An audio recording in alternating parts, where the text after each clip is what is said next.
de tributos de esta comunidad autónoma en ese año. El punto de partida de esta ley, bueno, quiero decir que al Grupo Popular no nos gusta tocar los impuestos. Usted lo sabe, estamos haciendo un esfuerzo sobremanera para tocarlos, para ver los que son los más justos, para elevarlos de una forma progresiva, equitativa y solidaria. El punto de partida de esta ley es para sostener los servicios públicos. No queremos que se mermen los servicios públicos.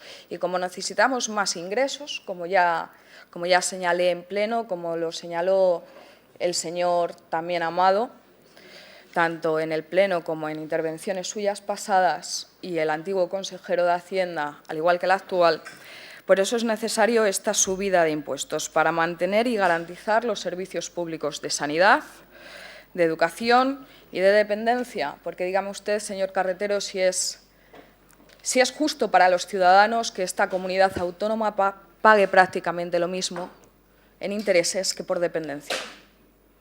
No es justo. No es justo, y eso es por una mala previsión tanto de los ingresos como de los gastos en años anteriores. Para equilibrar los presupuestos públicos también es la finalidad de esta ley, porque, quieras que no, tenemos que cumplir la Ley de Estabilidad Presupuestaria y los principios básicos de todo presupuesto, sea público, sea privado. No es que no se pueda gastar lo que uno no tiene, es que uno no se puede gastar aquello que no va a ingresar.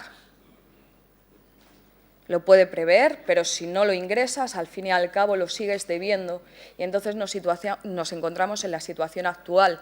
Es decir, que tenemos que pagar prácticamente igual por dependencia que intereses a los bancos, o dependencia que por sanidad, o dependencia que a las pagas de los distintos profesores y maestros tan necesarios en esta comunidad autónoma.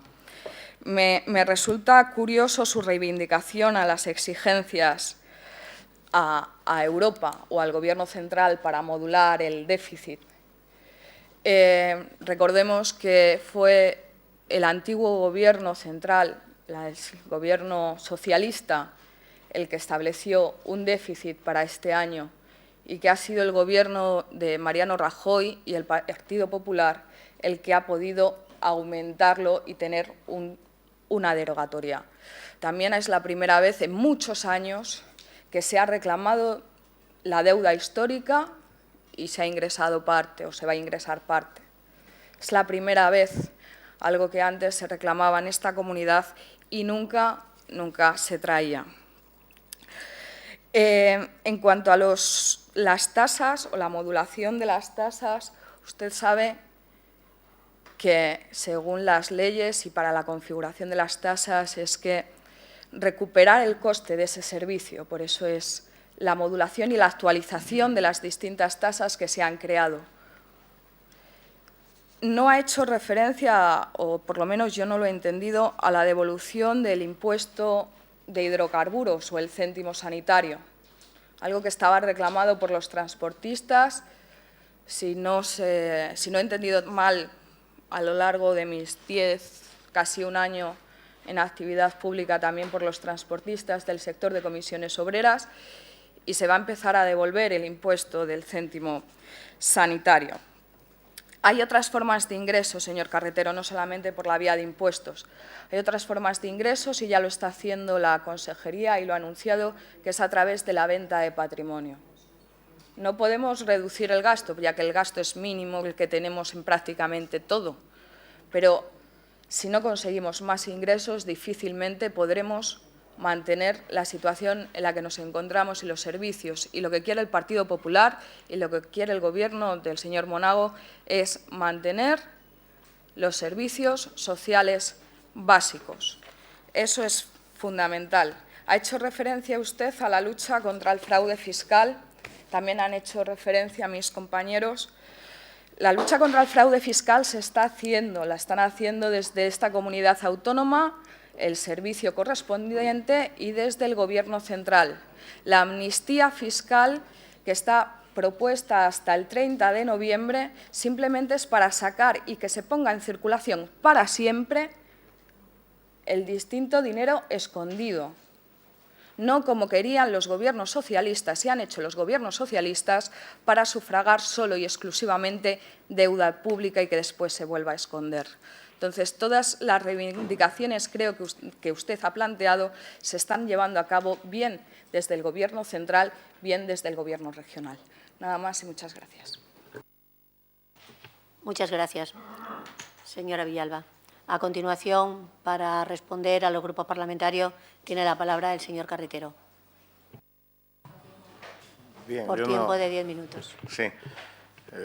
Yo no tengo que pedir disculpas, no estoy acostumbrado a esta dialéctica, ¿no? En este sentido, y no se trata de responder absolutamente a nadie. Además, me alegro, cosa que es difícil, que al final parece que los tres grupos parlamentarios están bastante de acuerdo con lo que he dicho, cosa que creo que es bastante difícil, pero bueno, se supone que eso forma parte de lo que es bueno, pues la dialéctica en el buen sentido, la dialéctica parlamentaria y estas cuestiones. Bueno, más allá de algunas consideraciones que se han realizado y algunas preguntas en concreto en ese tipo de sentido, nosotros estamos tremendamente preocupados por una cuestión que yo creo que es la máxima y que a mí me gustaría que, desde luego, en términos de consideración se tuviera en cuenta por el conjunto de la Cámara, por los grupos parlamentarios. Con 4.700 millones de euros en el presupuesto de 2012 es imposible mantener la actual situación de cartera de servicios públicos en esta región. Con todo el respeto hacia todo el mundo, lo diga quien lo diga. Lo diga quien lo diga. Y eso se podrá sostener en términos de dialéctica política y de dialéctica hacia la calle, se podrán sostener determinadas cuestiones. Cada uno, lógicamente, en el libre ejercicio de su acción política, lo justificará de una manera o lo planteará de una u otra manera. En lo cual no entro porque, evidentemente, no me corresponde. Pero yo sí que le quiero decir a los tres grupos parlamentarios que, desde nuestra visión, esto es imposible. Imposible. No estamos en una región donde se ha hecho exceso de gasto público en materia de políticas sociales. No estamos en una región así. Si alguien lo piensa, creo que está en un error. Más allá de que se hayan podido hacer, en algún caso o en otro, algún tipo de excesos. Bien, en cualquier cuestión. Pero lo que, desde luego, yo niego la mayor, y nosotros negamos la mayor, de que en esta región hemos estado en una situación por encima de la posibilidad en políticas públicas de corte social. Política sanitaria, educativa, atención a la sociedad, servicios sociales, etcétera, etcétera. Con este presupuesto es tremendamente difícil poder mantener esta cartera de servicios. O una de dos, o no se mantiene la cartera de servicios o se obtienen ingresos de otra forma. A nosotros no nos parece, en términos generales, la intención del Gobierno, mala ni mucho menos, de intentar recaudar más por la vía. Solo que nos parece escasa, probablemente porque no tenga otro margen, porque el margen, como he dicho, es tremendamente escaso, y eso no es suficiente. Yo, con todo el respeto, no creo que, desde luego, por esta vía, con lo que supone la recaudación que plantea la propia modificación de la ley, pues vaya a hacer o vaya a sostener las políticas públicas en los términos que se están planteando. Sinceramente no lo creemos, sinceramente nos parece que en ese sentido hay que ir hacia otra dirección, con independencia de que otros fueran en otro lado o no fueran en otro lado. Ese no es nuestro campo. Lo digo porque ese es un campo que le corresponde, en todo caso, insisto, a la dialéctica partidaria y que nosotros no entramos. Pero nos parece que eso es tremendamente importante, que la sociedad sepa que en este momento, con 4.700 millones, es imposible mantener la actual cartera de servicios públicos, en la calidad que necesita esta región, con el índice de dependencia que tiene esta región, con la dispersión que tiene esta región y donde el 60% de la población vive en poblaciones menores de 5.000 habitantes. Es decir, me parece que estas cosas es necesario tenerlas en cuenta. Respecto a alguna cuestión que se me ha hecho sobre el tema de algún impuesto indirecto, concretamente el céntimo sanitario. Nosotros en la ley de 2010 nos opusimos al céntimo sanitario exactamente igual que el Partido Popular y lo dijimos públicamente y lo seguimos manteniendo. Solo que en este caso incluso, públicamente y al Gobierno le hemos dicho que podíamos estar en una línea en paralela al propio Gobierno, si desde luego somos capaces, o el Gobierno es capaz de explicar, que es a quien le corresponde, que tiene un elemento finalista, el incremento de ese impuesto, para lo que fue concebido. Si no, es difícilmente justificable para la sociedad. Y no he entrado en lo que es la devolución sobre el tema de los transportistas, porque en los términos de consideración social de impuestos indirectos no me corresponde, no nos corresponde desde nuestro punto de vista. Es decir, en ese sentido, no es un tema que tenga que ver con el objeto fundamental de la ley, desde mi punto de vista. Es decir, si desde luego el objeto de recaudación a través de un impuesto indirecto es para devolver una parte de ese impuesto a quien ha pagado ese impuesto en demasía, me parece que desde luego es mezclar una cosa con la otra. Pero bueno, es una consideración en todo caso muy particular. Me parece que donde está, en todo caso, insisto, entre comillas, el daño de ese impuesto indirecto es en que no es en función de renta, que afecta al conjunto de la sociedad y que, desde luego, el conjunto de la sociedad lo podrá aceptar siempre y cuando tenga claro que es para un fin sanitario que no vaya en detrimento de lo que en este momento tiene la cartera de servicios. Yo me parece que eso es difícil de explicar. No sé si corresponde aquí o no. Yo ayer estuve en una localidad de esta región. Yo no fui capaz de explicarle a la gente que estaba allí que, desde luego, el incremento de este impuesto le iba a suponer no cerrarle el punto de atención continuada. Lo digo para que el conjunto de las fuerzas políticas lo tengan en cuenta si sirve de ejemplo. Y en cualquier caso, objetivo de déficit, que creo que también se me ha cuestionado sobre ese tema. Es decir, nosotros no estamos de acuerdo con una fijación de equilibrio presupuestario como el que se ha hecho en la modificación constitucional. Lo hemos denunciado y nos parece una aberración, una modificación constitucional en estos términos. No solo en las formas como se hizo, sino también en el contenido. Eso no quiere decir que, no estando de acuerdo con un planteamiento de modificación legal, en este caso de la Carta Magna, no estemos de acuerdo y convencidos de que, desde luego, no se puede funcionar en política económica y en políticas sociales si no se controla el déficit, si, desde luego, no se buscan equilibrios presupuestarios. Es decir, las cosas no solo deben ser como uno piensa o le gustaría que fueran, sino que hay que hacerlas posibles.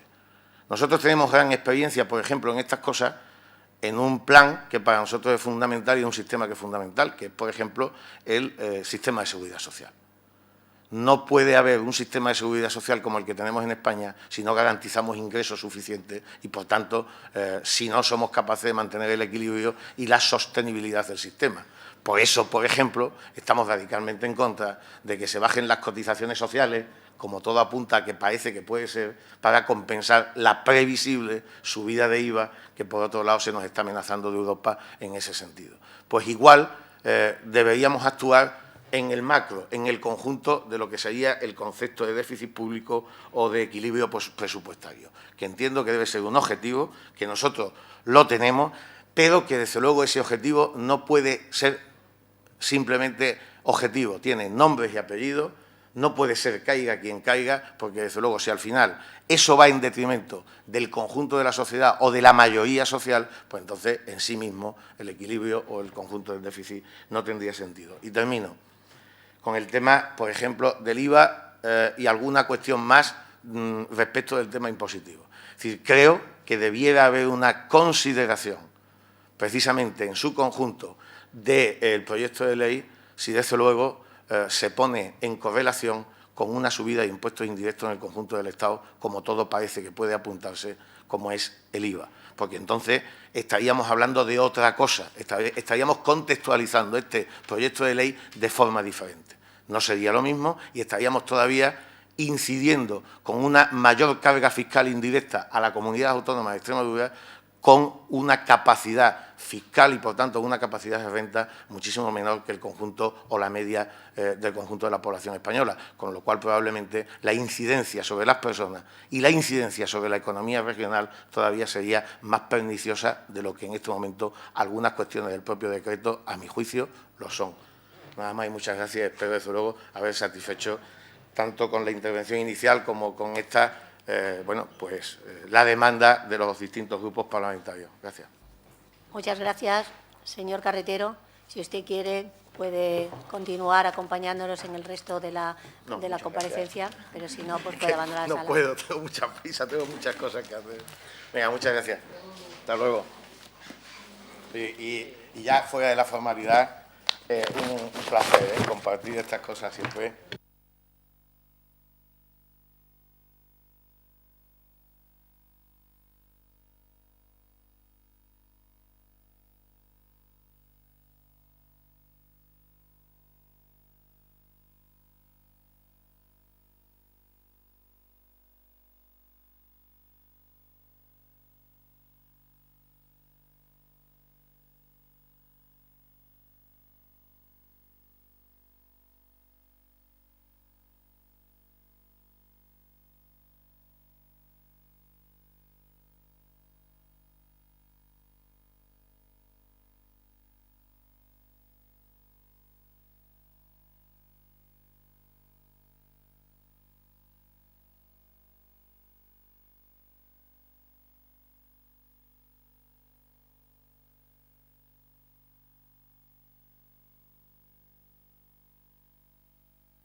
Buenos días.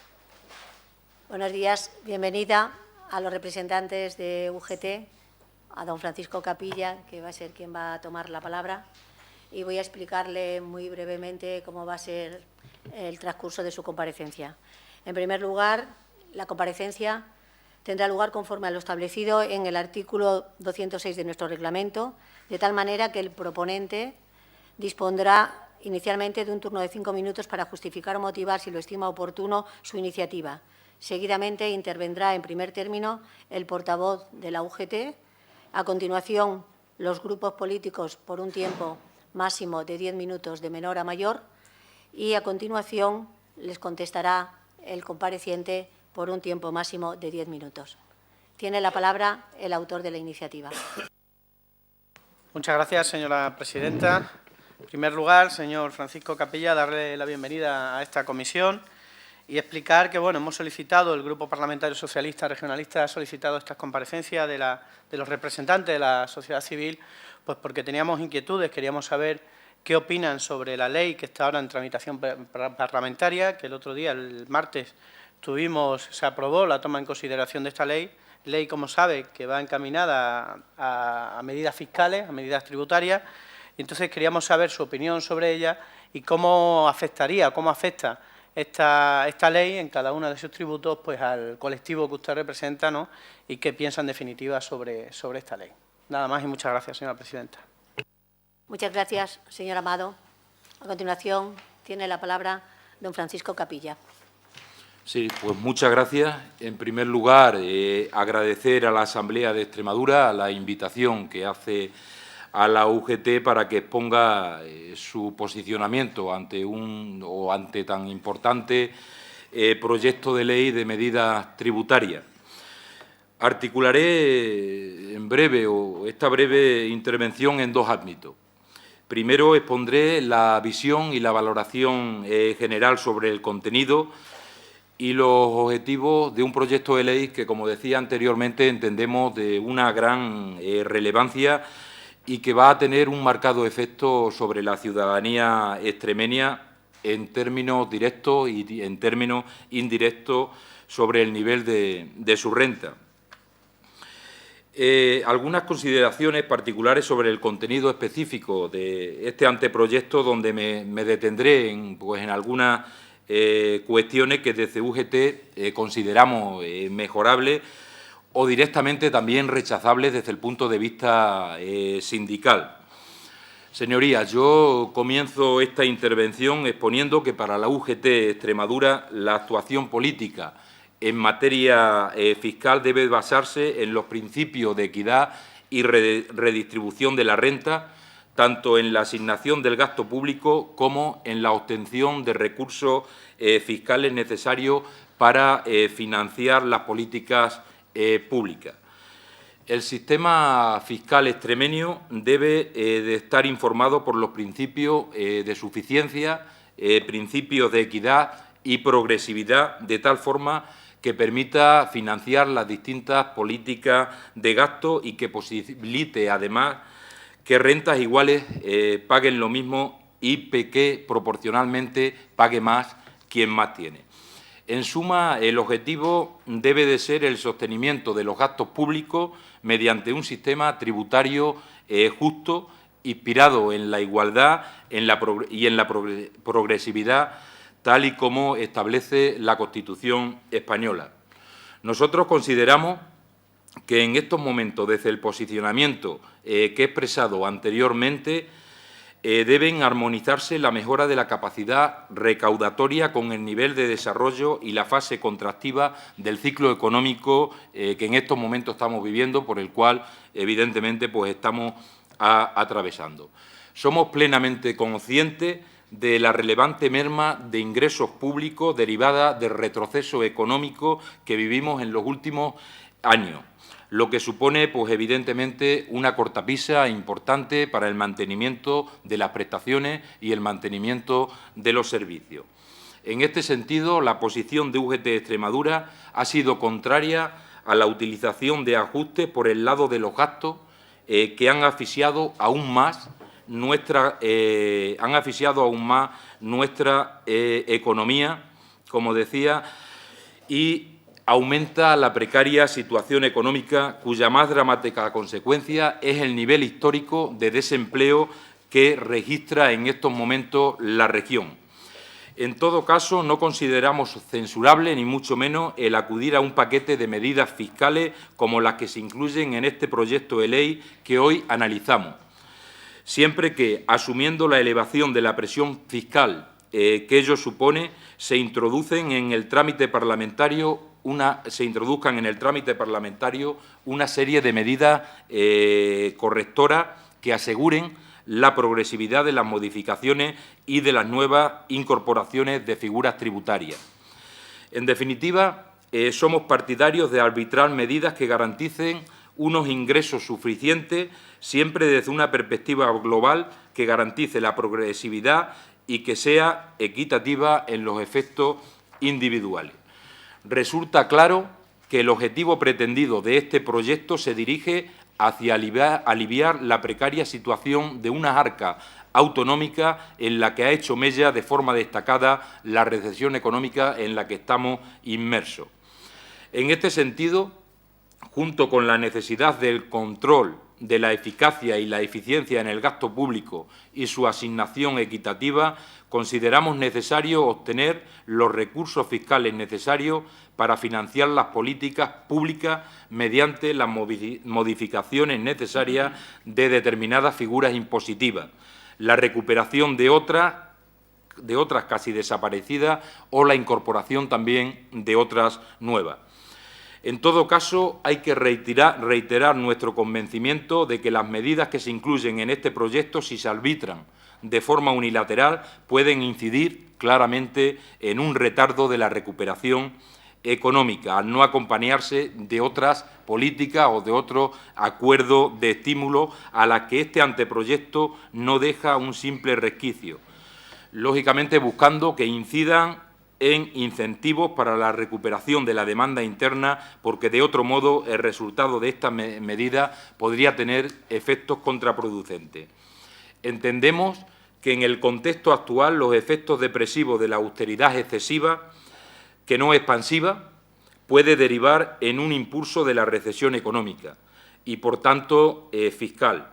A este respecto, consideraríamos necesario implementar de forma complementaria a las medidas que se incluyen en este anteproyecto otras que aseguren garantías básicas de renta para los sectores poblacionales más débiles de la sociedad extremeña.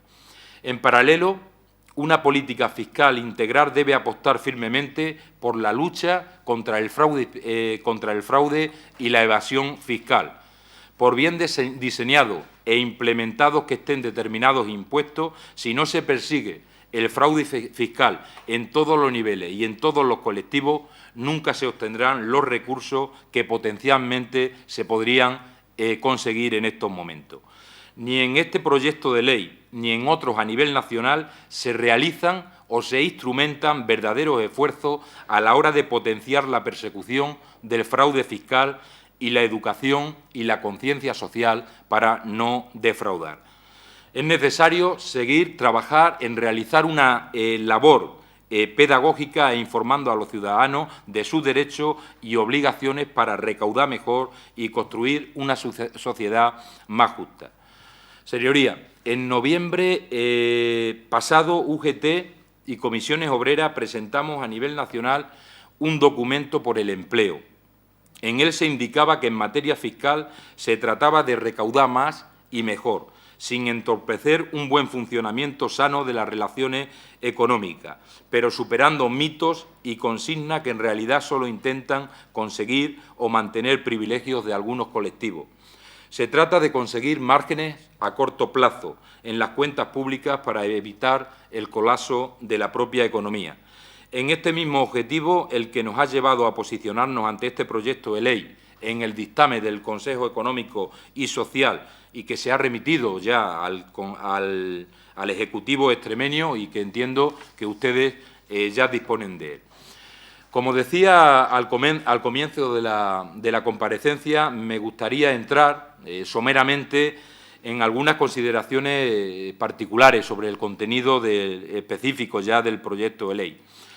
Con respecto, por ejemplo, a las modificaciones propuestas en el impuesto sobre la renta de las personas físicas, nosotros desde UGT consideramos negativa e injusta la modificación de la deducción por trabajo dependiente por ser la segunda reducción ya que llevamos en 2 años.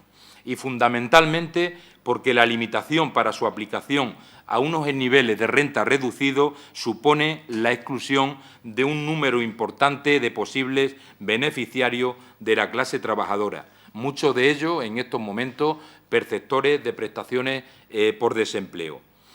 De forma añadida, mostramos nuestra oposición a la eliminación de otras deducciones autonómicas como las de alquiler para jóvenes, la de rehabilitación de vivienda o algunas otras testimoniales, pero con un amplio calado social. En este impuesto, desde UGT recomendaríamos avanzar aún más en la aplicación de una cuota añadida a la escala de gravamen de este impuesto para la renta más elevada. Creemos que hay margen para ello. Respecto del impuesto sobre el patrimonio, mostramos nuestra conformidad con esta medida, aunque sería mucho más razonable que el límite exento fuese mucho menor o el tipo aplicable mayor, puesto que se declaran exentos de tributación hasta 300.000 euros del valor de la vivienda habitual y los primeros 700.000 euros del patrimonio neto. Esto genera la contracción de los efectos recaudatorios de este impuesto al que solo está obligada una exigua minoría.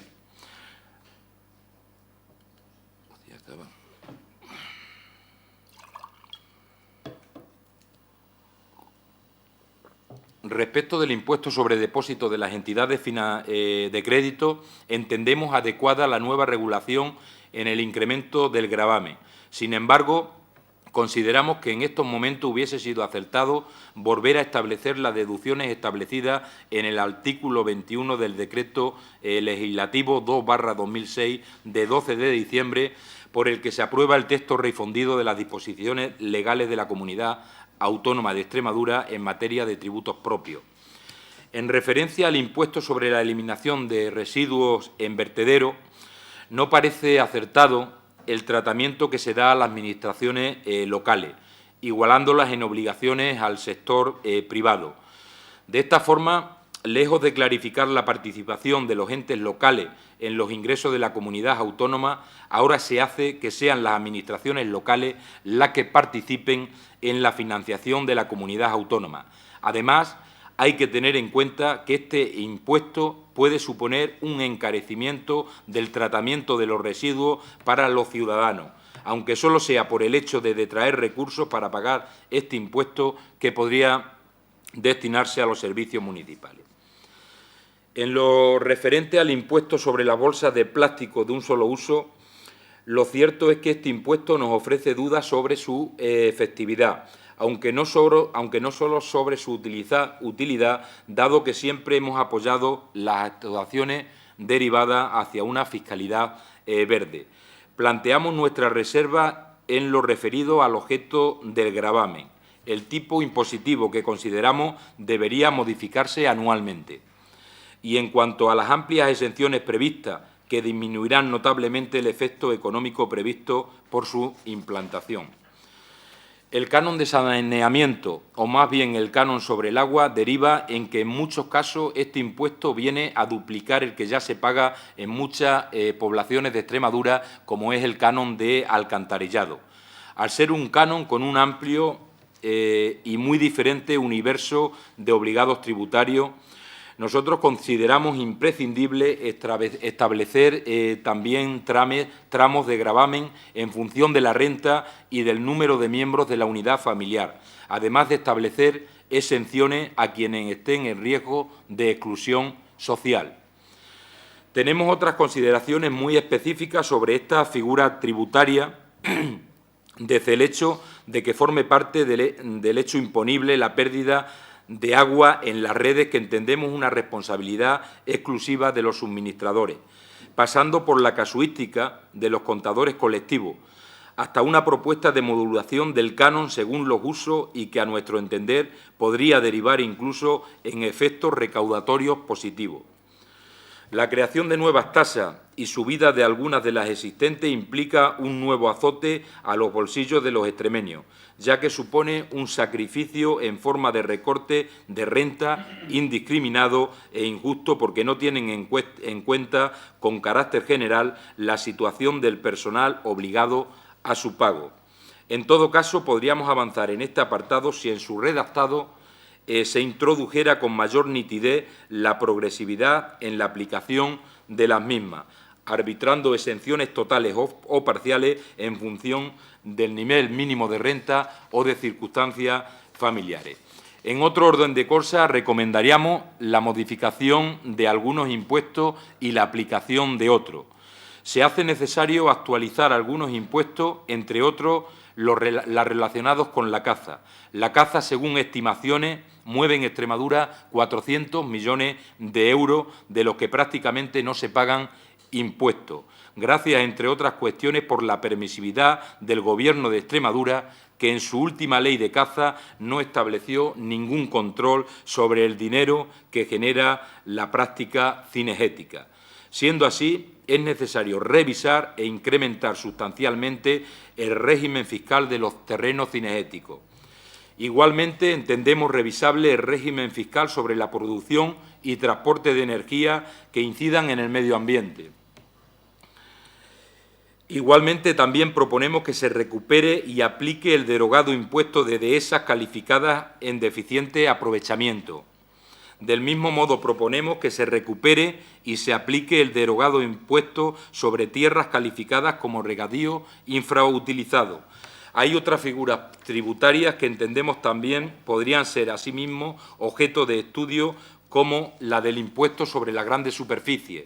En definitiva, señorías, desde el compromiso que como sindicato nos ata irremisiblemente al desarrollo de esta región y del que se han dado innumerables muestras, finalizo mi intervención apostando y solicitando una articulación de medidas que permitan un reparto equitativo de los esfuerzos que nos faciliten una salida solidaria, o más solidaria al menos, de la crisis. Por último, consideramos que, ante la relevancia de las medidas que se proponen, hubiera sido no solo conveniente, sino obligado que se hubiese arbitrado desde la Administración autonómica un mecanismo previo de diálogo social y político, que yo creo que solamente basta con recordar que en el Pacto Social y Político de Reforma está previsto un grupo de trabajo para elaborar una estrategia fiscal para Extremadura, que en esta convocatoria quiero recordar que todavía ni siquiera se ha convocado. En definitiva, deberíamos haber podido arbitrar un mecanismo para alcanzar el máximo consenso sobre el contenido de este anteproyecto, dada su relevancia en los momentos actuales que vivimos. Muchísimas gracias y nada más. Muchas gracias, señor Capilla. A continuación, tienen la palabra los portavoces de los grupos parlamentarios de menor a mayor. En primer lugar, toma la palabra don Pedro Escobar, por la agrupación de diputados de Izquierda Unida, Verdes y ES. Con su permiso, señora presidenta. Bien, en primer lugar, dar la bienvenida al señor Capilla y agradecerle su comparecencia en esta comisión para ilustrarnos también, porque ha hecho usted un conjunto de propuestas que merecen un estudio detallado y un estudio minucioso. Desde luego, en principio, estoy muy de acuerdo con algunas cosas que ha ido usted diciendo desde el principio. ¿Cuál tiene que ser el objetivo de un sistema fiscal? ¿Cuáles son las características de ese sistema fiscal? Que sea suficiente, progresivo, equitativo. Porque compartimos la idea de que la fiscalidad es la palanca que permite armonizar la sociedad y cohesionar la sociedad. Comparto con usted el punto de vista de que solo con la reducción de gastos no se va a salir de la crisis, que eso nos entra en una espiral perversa de más prejuicios, más sufrimiento. Y me alegro que usted diga que no es censurable acudir a medidas fiscales en una situación de recesión económica. Nosotros también creemos que en esta situación en la que estamos, desde luego, tocar el conjunto de los impuestos, la medida impositiva para recaudar más, forma parte de las soluciones, aunque efectivamente seguramente no va a ser suficiente, porque si no se acompaña con otras políticas que incidan en el empleo, en el estímulo económico, no va a ser suficiente. Estamos muy de acuerdo con que la lucha contra el fraude tiene que dar más resultado del que da. Incluso por mayor transparencia fiscal. A su compañero de espacio sindical, ¿no?, de otra organización, ya le hemos dicho que las rentas del trabajo en este país están peor tratadas que las del capital y que la SICAV es un ejemplo de opacidad fiscal, que eso habría que resolver. Seguramente queda fuera del ámbito del Parlamento extremeño, pero en esta situación de dependencia de unas administraciones sobre otras, pues desde la Administración extremeña habrá que transmitirle a la Administración central pues todas estas medidas que permitirían mayor transparencia fiscal y, sobre todo, mayor recaudación, que es de lo que se trata, de la renta más alta. Luego, usted ha tenido la amabilidad de entrar en el detalle de muchas medidas en las que se proponen en el proyecto de ley, y veo que a usted le pasa como a nosotros. Hablando de impuestos, hay unos que sí, otros que no y otros que veremos. Podría entrar en el detalle, no digo de discrepancias, pero de matizaciones sobre algunas de las modificaciones de las deducciones que se plantean. Por ejemplo, en el tema de lo del alquiler para jóvenes, todos los jóvenes menos de 35 años a lo mejor no necesitan que se deduzca. O sea, aquí, si no se toca el tema de la renta de cada uno, conozco compañeros de la enseñanza que están fuera de su localidad y que están de alquiler con un sueldo que siempre será reducido, pero un sueldo decente. Y entonces, a lo mejor no se justifica que se contemple la eliminación de las deducciones, mientras que a otros jóvenes de menos de 35 años o de 36, 37, 38, que están en una situación de renta más desfavorable, pues sí estaría justificado. Estas medidas de café para todos siempre son muy matizables y muy criticables, ¿no? En el impuesto de patrimonio estoy completamente de acuerdo con usted, que tanto lo que se refiere a la vivienda como el patrimonio, los mínimos exentos son muy altos. Tanto 300.000 euros como 700.000 euros son unos umbrales, caramba, en Extremadura más que considerables.